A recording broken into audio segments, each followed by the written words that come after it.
धनु राशि वाले, शनि महाराज आपके जीवन के जिन 3 क्षेत्रों को सबसे ज़्यादा प्रभावित कर रखे थे, या उन 3 क्षेत्रों में शनि महाराज ने समस्याएं पैदा कर रखी थी, वे समस्याएं अब समाधान की तरफ होती हुई नजर आ रही हैं। और ये शुभ सूचना आपको मैं आज अपनी इस वीडियो के माध्यम से देने वाला हूं।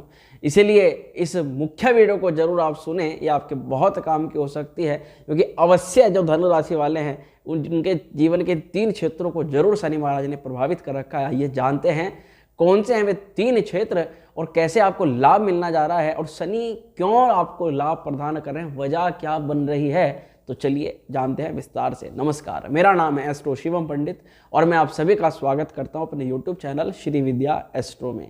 मित्रों, मेरे फेसबुक पेज और मेरे यूट्यूब चैनल को फॉलो करें, सब्सक्राइब जरूर करें। अब आते हैं अपनी मुख्य बात पर। धनु राशि वालों के लिए होने क्या जा रहा है, और तारीख है 11 फरवरी से लेकर 16 मार्च, क्योंकि ये जो तारीख है, इस तारीख में शनि महाराज अस्त होने जा रहे हैं।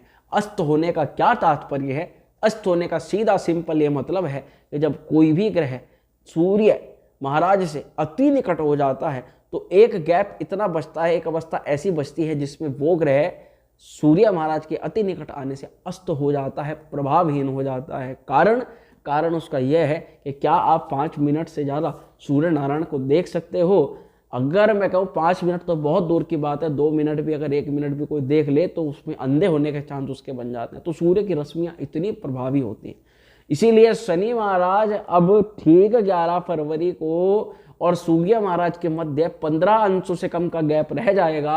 और जब शनि में और सूर्य में 15 डिग्री से कम का गैप रह जाता है तो शनि अस्त हो जाते हैं, शनि को दिखना बंद हो जाता है, शनि प्रभावहीन हो जाते हैं। शनि जिन जिन भावों को देख पा रहे होते हैं, अलग अलग लग्नों के लिए, अलग अलग राशियों के लिए, उन भावों पर जहाँ शनि की दृष्टि होती है, क्योंकि ज्योतिष शास्त्र में बताया गया है कि जो शनि की दृष्टि होती है वो अति अशुभकारी होती है, उसमें व्यक्ति को अशुभ फल मिलते हैं। और व्यक्ति के जिन जिन जीवन के क्षेत्रों को शनि देखते हैं उन जीवन के क्षेत्रों में वे समस्याएं पैदा कर देते हैं। तो इसीलिए शनि आपके जिन 3 क्षेत्रों को पर देख पा रहे थे, अब शनि उन भाव को देख नहीं पाएंगे, जिस कारण से शनि अस्त हो रहे हैं। और अस्त अवस्था में आपको अब उन 3 क्षेत्रों में क्या लाभ मिलेगा, तो आइए जानते हैं विस्तार से। अब आप समझ गए मैं आपको क्या बताने जा रहा हूं। तो देखिए मित्रों, अभी 2024 में शनि पूरे साल आपके तीसरे घर में ही रहेंगे। तीसरा घर यात्राओं का,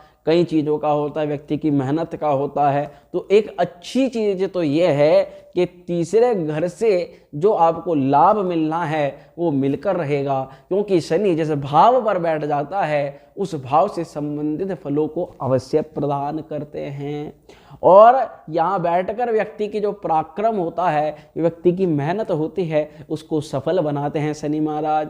छोटे भाई बहनों से संबंध खराब हो गए थे, वह संबंधों को अच्छा करते हैं। छोटी छोटी यात्राओं से नुकसान, वहीं छोटी छोटी यात्राओं से लाभ होना शुरू होता है। और वहीं ये देखा जाता है कि आप कहीं भी जो भी घूमने का, फिरने का, मार्केटिंग का काम करते हैं, या यात्रा से जिनका बाहर का ज़्यादा काम है, उन लोगों के लाभ के योग ज़्यादा बन जाते हैं। और इसी के अलावा जो लोग मीडिया में या फिर सिंचाई आदि में या कृषि आदि में काम करते हैं, उन लोगों के लिए बहुत अच्छा हो जाता है। शनि जब भी तीसरे घर के अंदर बैठते हैं तो आपकी स्किल दिन प्रतिदिन बढ़ने लग जाती है, आपको दिन प्रतिदिन कुछ ना कुछ सीखने को मिलता है और आप कई सारी चीज़ों को करना सीख जाते हैं। यही आपको सहयोगी की या किसी काम को शुरुआत करने में किसी सहयोगी की आवश्यकता होती थी, तो वह सहयोगी की आवश्यकता आपकी पूरी हो जाती है। और काम करने का जो साहस है, जो प्राप्त नहीं होता था पहले, शनि जब जब इस भाव पे रहेंगे आप काम करने का साहस प्राप्त करेंगे। और आपको काम करने में जो डर थे, घबराहट थी, जो एंजाइटी थी, वह दूर होगी। ये बहुत बड़ी बात होती है कि व्यक्ति को भाई बहनों से अलगाव या भाई बहनों के द्वारा किसी चीज़ की चोट प्राप्त हुई थी तो उसकी रिकवरी के योग बनते हैं। और वहीं व्यक्ति योगाभ्यास करने वाला, अपने खुद को इम्प्रूव करने वाला, अपने स्वास्थ्य संबंधी समस्याएं, अपनी समस्याओं को कम करने वाला, दमन करने वाला हो जाता है। तो इसीलिए यदि आप यात्राएं करते हैं, मुख्य रूप से आपको कहना चाहता हूं, अगर आपकी यात्राएं बाहर की होती है तो खुद के वाहन के प्रयोग के बजाय आप रेल यात्रा का प्रयोग करें या ट्रांसपोर्ट का प्रयोग करें, आपको लाभ की संभावनाएं ज़्यादा बन जाती हैं। या ये छोटा सा उपाय मैंने आपको बता दिया। परंतु अब क्या होने जा रहा है, शनि ने आपके जीवन के किन 3 क्षेत्रों को प्रभावित कर रखा था? तो पहला क्षेत्र था पंचम भाव। पंचम भाव से व्यक्ति की विद्या देखी जाती है, व्यक्ति की संतान देखी जाती है, व्यक्ति के लव रिलेशन देखे जाते हैं। और पंचम भाव पर जब शनि का प्रभाव था, इन 3 क्षेत्रों में से किसी ना किसी क्षेत्र पर शनि महाराज ने आपको प्रभावित अवश्य कर रखा होगा। हालांकि विस्तार से जानेंगे कि शनि का तीसरे प्रभाव से कैसे लाभ मिल सकता है।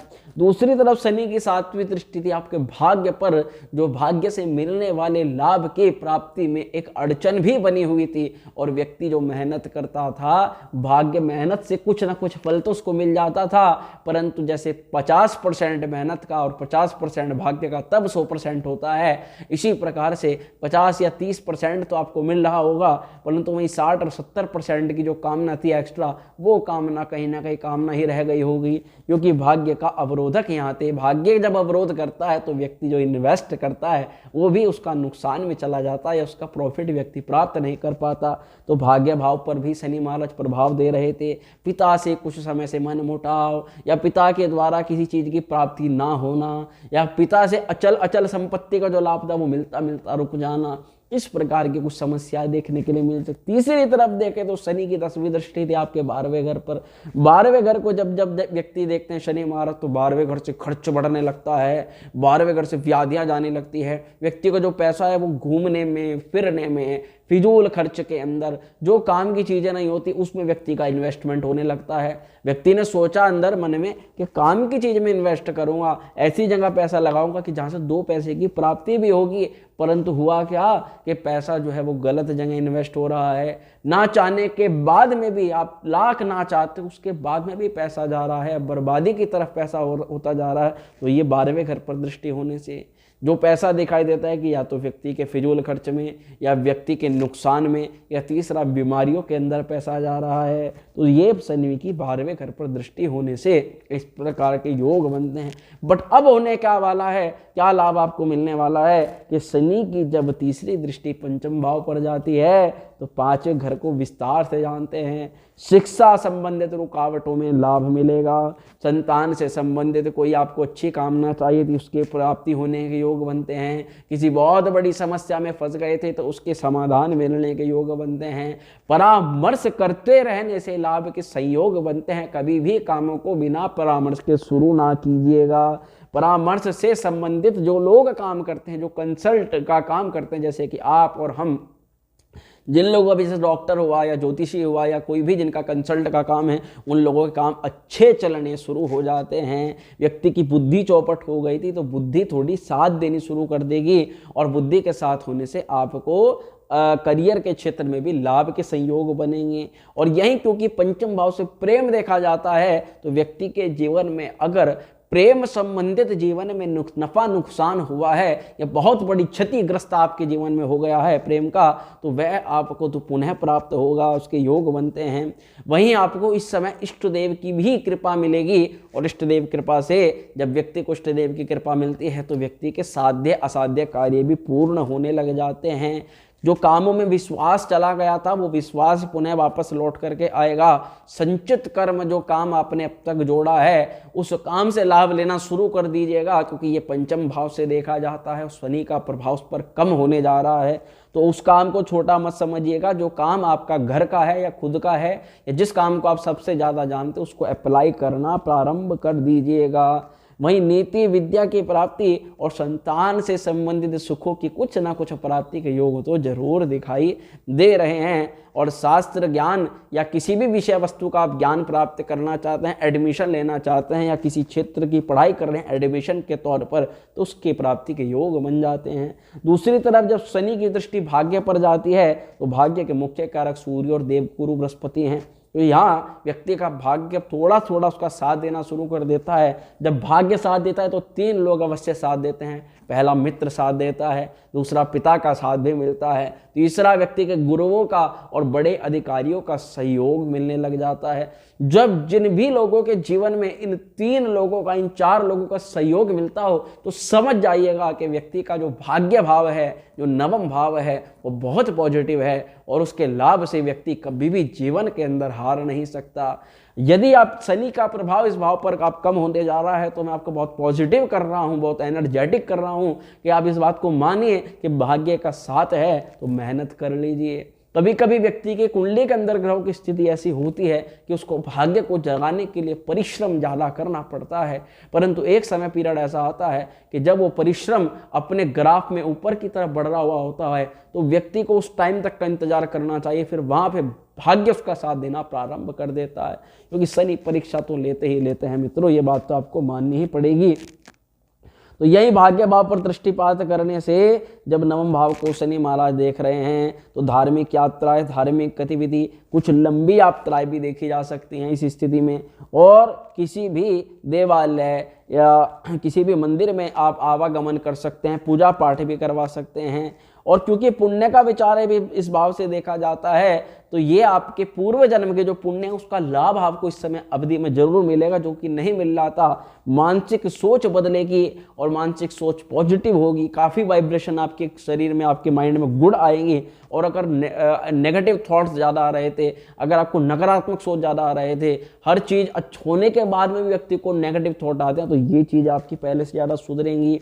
उच्च शिक्षा, जो बड़ी शिक्षाएं हैं उनकी प्राप्ति के योग बनते हैं। और अंतरराष्ट्रीय स्तर पर कुछ अच्छा करना चाहते हैं तो उसके लाभ के योग बन जाते हैं। इंटरनेट के माध्यम से आप जीवन के अंदर कुछ बदलाव चाहते हैं तो उसके भी योग बन जाते हैं। पैतृक संपत्ति की प्राप्ति, भाई या बड़े लोगों से किसी प्रकार का लाभ आदि चीजों में यहाँ मिलता हुआ नजर आता है। तीसरी तरफ देखें तो शनि की जो दसम दृष्टि है वो जाते हैं 12वें घर पर, जहाँ पे आप सबसे ज्यादा परेशान हो रहे थे।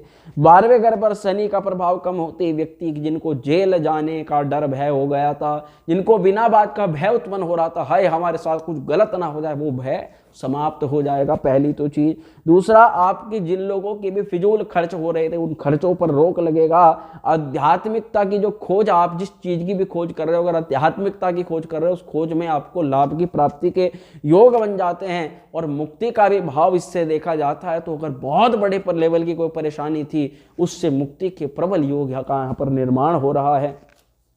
बाईं आंख में अगर कोई पीड़ा आप महसूस कर रहे थे तो समझ जाना चाहिए कि शनि महाराज का प्रभाव था। और पिछले कुछ समय से जब आपकी बाईं आंख फड़कना शुरू हो जाए तब समझ लीजिएगा कि शनि महाराज इंडिकेशन दे रहे हैं कुछ ना कुछ हो सकता है, इसलिए उपाय करना प्रारंभ कर दीजिएगा। यहाँ पर 12वें घर से सजा का भी प्रावधान देखा जाता है, दान का भी प्रावधान देखा जाता है, इसलिए सजा से बचना चाहते हैं, अगर किसी दुर्व्यवहार से बचना चाहते हैं तो दान देना प्रारंभ कर दीजिएगा। जितना अधिक दान देंगे उतना सजा रिड्यूस होती चली जाएगी, इस प्रकार के योग बनते हैं।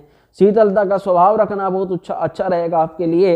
बाकी गिरना और कष्ट होना या तमाम तरह की परेशानियां होना इस भाव से देखी जाती हैं, इसीलिए कष्ट या किसी भी प्रकार की समस्या या रोग भय या बीमारी में पैसा जाना या अवरोध पैदा होना, ये सारी चीजें अब कम हो जाएंगी। तो मित्रों, ये कुछ फलादेश था, शनि का प्रभाव आपके जो इन तीनों भाव पर था वो कम होने जा रहा है, इनके बारे में विस्तार से बताया। वीडियो अगर पसंद आई हो लाइक शेयर जरूर कर दें, और चैनल पर पहली बार आए तो सब्सक्राइब भी कर दें। मां श्री विद्या आपका कल्याण करे। ओम श्री विद्या।